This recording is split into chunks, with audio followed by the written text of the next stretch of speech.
Hey, what's going on, everyone? I just want to say thank you all for watching my video about addiction and depression and how I overcame it with the power of my choices and how I felt power in the ability to decide my own outcome. And it was kind of a magical experience for me. So I really, truly appreciate everyone who took the time to listen, to reach out, to watch, and reach out to me and say, you know, it affected them in certain ways, and they thought outside the box, or they didn't think of this, and it was really cool to hear. It was fantastic. So from the bottom of my heart, thank you so much. As a former addict, we all feel like we're alone, and I'm sure the addicts out there that are listening to this, you feel like you're alone, and the chances, we all have support, but we don't see it. We just get into this little box where we think, oh, fuck it, no one cares. But people do. People do care. We all care about you, but sometimes we just don't see it. We choose not to see it, and we choose to ignore it. We choose to make the choice of isolation and fucking.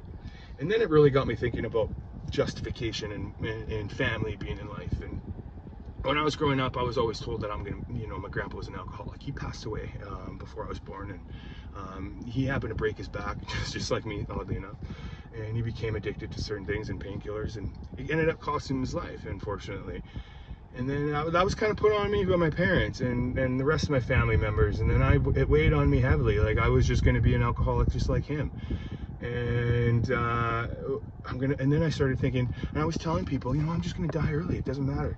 Fuck it. I'm just going to have another beer, do another line because I'm dying earlier. My grandpa did it. It's just my outcome. And I justified it in that way.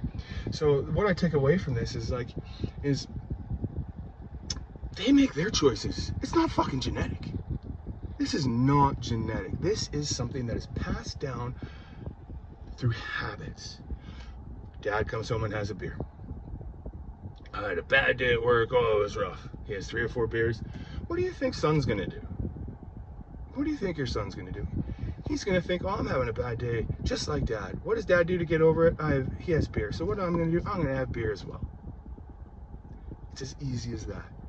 His choices, the kid's choices, are influenced by the dad's choices.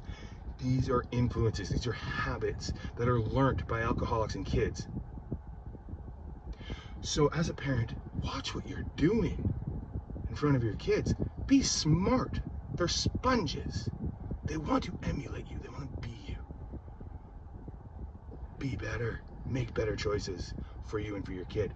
Now, if you're sitting here and you're justifying your own alcoholism or own addiction because your whole family is addicts, you know what? I'm going to call bullshit on you.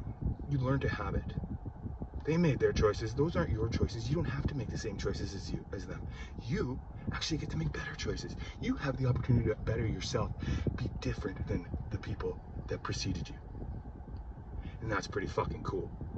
So you listen to yourself. If you don't want to be them, don't be them. Make the choice to be better. That's what I did. And it helped because I am no one else but me.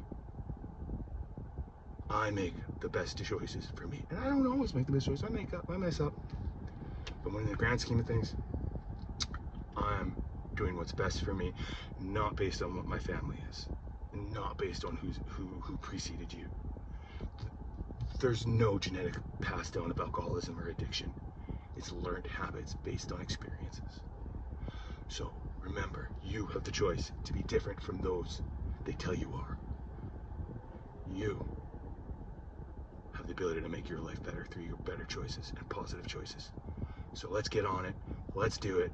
Fuck yeah, let's make some good choices out there, people. Stay positive, stay happy, and be the best you can be.